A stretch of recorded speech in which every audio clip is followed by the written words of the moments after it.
Welcome, TM Education. Today we are started with the topic structure analysis.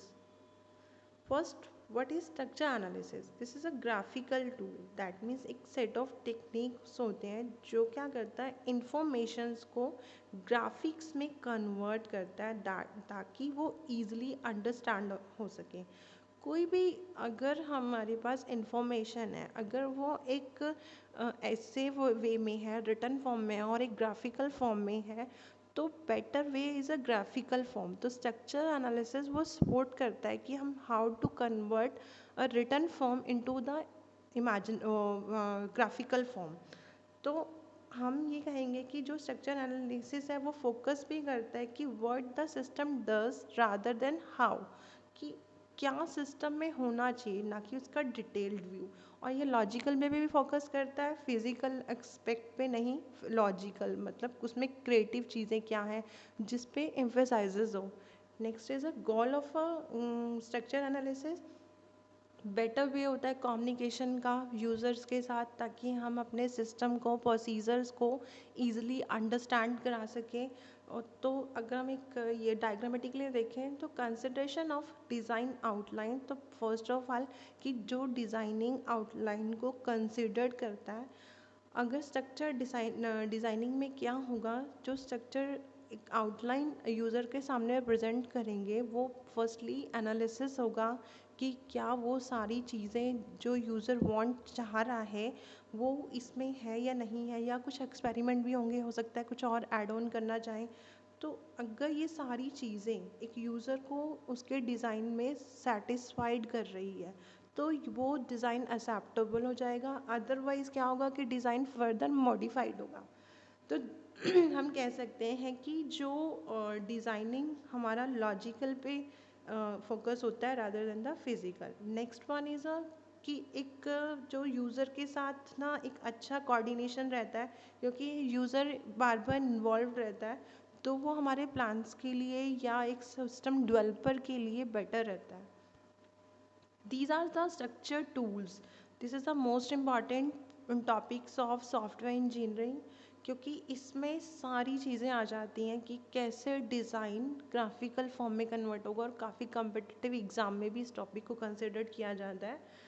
First one is a DFD, यानी कि data flow diagram, data dictionary, entity relationship diagram, state transaction diagram, event list. अगर process description की बात करें तो उसमें SIDO codes भी आ जाता है, और जिसको हम स्ट्रक्चर इंग्लिश भी बोलते हैं।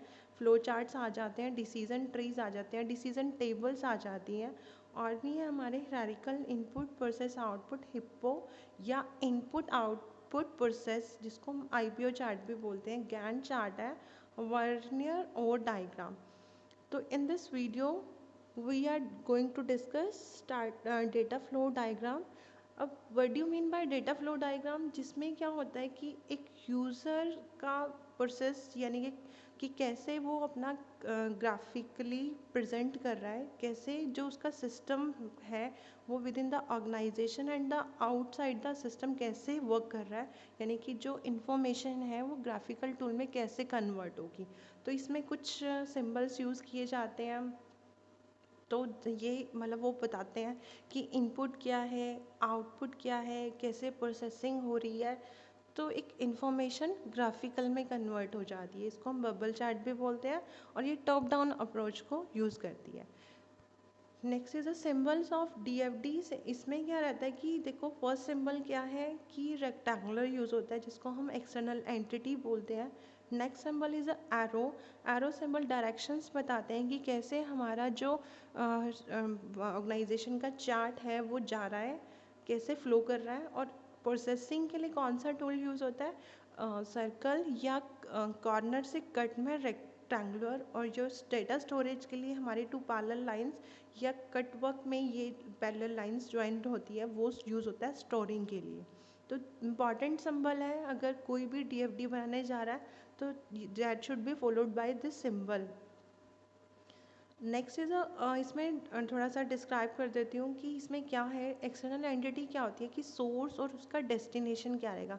दैट मीन्स कि उसका ऑब्जेक्टिव ये रहेगा कि कहाँ से इनपुट आ रही है, कैसे प्रोसेसिंग हो रही है और कैसे डेटा का फ्लो हो रहा है, कैसे डेटा स्टोर कर रहा है, ये सारा आता है हमारा डीएफडीज़ के अंदर। बट अगर हम एक्सटर्नल एंटिटी में बात करें तो सोर्स और डेस्टिनेशन ही इंक्लूड है। तो इसमें कि कहाँ से रिसीव हो रहा है, कहाँ से सेंड हो रहा है, ये इसके सिंबल क्या है, रेक्टेंगुलर है। तो अगर डेटा फ्लो में बात करें तो movement of data from one symbol to another symbol जो अटैच करता है उसको डायरेक्शंस बताता है, एरोज़ की डायरेक्शन से डिस्क्राइब करता है कि कैसे हमारा डेटा फ्लो कर रहा है। Processing is a main thing कि ये क्या करता है, इनपुट को एक्सेप्ट करता है और प्रोसेस करता है एंड आउटपुट में कन्वर्ट करता है। जैसे कोई भी ऑर्डर आया तो उसमें ऑर्डर में क्या होगा, फर्स्टली चेक किया जाएगा किस टाइप का ऑर्डर है। तो चेकिंग मतलब ऑर्डर इनपुट प्रोसेसिंग के लिए क्या होगा कि चेकिंग होगी। जैसे इस डायग्राम में भी दिखा रखा है, फर्स्ट गेस्ट है, उसने कुछ भी अगर लेट्स सपोज कि रिजर्वेशन में कुछ रूम लेना है तो रिजर्वेशन से वो क्या करेगा, प्रोसेसिंग करा। इनपुट में क्या आया, गेस्ट, और प्रोसेसिंग में क्या हुआ कि उसने रिजर्वेशन चेक कर लिया तो इंक्वायरी हुई। इंक्वायरी में क्या होगा कि वो डेटा की स्टोरेज चेक होगा कि कहाँ से होगा, कितना क्या रूम अलॉटेड है नहीं है, कौन सा रूम लेना है, उसने सिलेक्शंस रूम आएगा और एक रिपोर्ट किया जाएगा एडमिन को। तो एक ये वर्किंग दिखा रखा है किसी भी ऑर्गेनाइजेशन का कि कैसे वर्क करती है। तो इसमें ही सब कुछ आ गया, फ्लो ऑफ डेटा का, डेटा स्टोरेज का, इनपुट का और ये प्रोसेसिंग का अंडर डेटा स्टोरेज का। Next is a types of data flow diagram. There are two types of data flow diagram. First is a logical data flow diagram.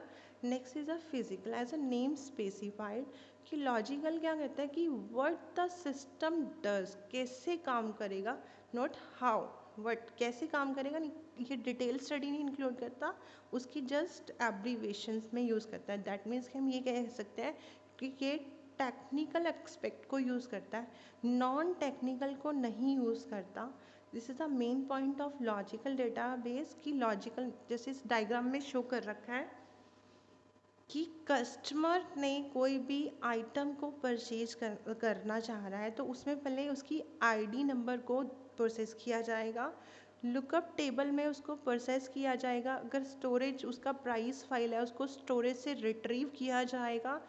Next क्या होगा कि उसमें आइटम का प्राइस करके टोटल कंप्यूट किया जाएगा। तो ये सब प्रोसेसिंग में यूज़ हो रहा है और अमाउंट कितना पे करना है, सेटल करनी है ट्रांजेक्शन को और आउटपुट रिटर्न करनी है किसको, कस्टमर को। तो इनपुट आउटपुट में रेक्टेंगुलर बॉक्स का यूज़ हुआ और जो प्रोसेसिंग के लिए सर्कल का और जो हमारा स्टोरेज के लिए ये कट में यूज़ हुआ। तो ये सिर्फ ये बता रहा है कि इतना what the system does. Next देखो, फिजिकल में क्या होता है, detailed view, how software use हो रहे हैं, व्हाट फाइल्स यूज़ हो रहे हैं, व्हाट हार्डवेयर यूज़ हो रहे हैं, मतलब एक डिटेल व्यू इंक्लूड होता है। जैसे हमारे ये डायग्राम में शो कर रहे हैं कि कस्टमर से आइटम को परचेज़ किया तो उसने टोटल पासबुक को चेक किया, बार कोड को चेक किया, यूपीएससी कोड है, बार कोड है उसके ऊपर, मतलब वट एवर उसकी डिटेल्ड व्यू। अगर यूपीएस है तो यूपीएस का क्या प्राइजेस है, उसके आइटम के डिटेल्ड डिस्क्रिप्शन एंड प्राइजेस। तो मतलब कंप्लीट जो इंटरनल मतलब उसका एक्सपेक्ट आ गया सारा। तो उसमें क्या हुआ, कंप्यूट किया गया सारे टोटल को, और अगर कंप्यूट किया तो अगेन डेटा स्टोरेज से सारा कुछ निकाला गया, आइटम प्राइजेस, सब टोटल आइटम एंड प्राइजेस। तो डिटेल्ड व्यू किस में आता है, फिजिकल में। दैट मीन्स फिजिकल इन्वॉल्व करता है how. Next are the DFD levels. There are 3 types of DFD level. Level 0 जिसको हम कॉन्टेक्स्ट भी बोलते हैं, फर्स्ट लेवल, 2 लेवल, ये नेक्स्ट स्लाइड में हम डिस्कस करेंगे। उसका थोड़ा डिटेल व्यू है तो फर्दर नेक्स्ट स्लाइड्स देखिएगा कि डीएफडीज़ के लिए एडवांटेज क्या है। देखो, थोड़ा सा अंडरस्टैंड करना इजी हो जाता है, डॉक्यूमेंटेशन बेटर हो जाती है, graphical representation is quite easy to understand. Again repeating, provide करता है कि एक रिप्रेजेंटेशन वे प्रोवाइड करता है क्योंकि सारा ग्राफिकल है। क्योंकि ह्यूमन ब्रेन को में अगर कोई भी चीज़ ग्राफिकल होगी तो वो ईज़िली अंडरस्टैंड होगी। डिसएडवांटेज तो थोड़ा रहेगा, थोड़ा टाइम कंज्यूमिंग रहेगा, थोड़ा टाइम रहेगा, हो सकता है कि फिज़िकल डेटा को थोड़ा सा आउट करना पड़े और थोड़ा सा कन्फ्यूज़न भी क्रिएट कर सकता है। बट हर चीज़ के एडवांटेज डिसएडवांटेज तो होते ही हैं, तो एडवांटेजेस ज़्यादा हैं ग्राफिकल के लिए, तो सिस्टम एनालिसिस इसको फॉलो करते हैं बहुत जगह जब भी वो डिज़ाइनिंग करते हैं। Thank you. नेक्स्ट वीडियो में आप TFD लेवल्स भी देख सकते हो कि कैसे वो 0 लेवल से स्टार्ट होता है, 1 पे जाता है, 2 पे जाता है। So please subscribe my channel.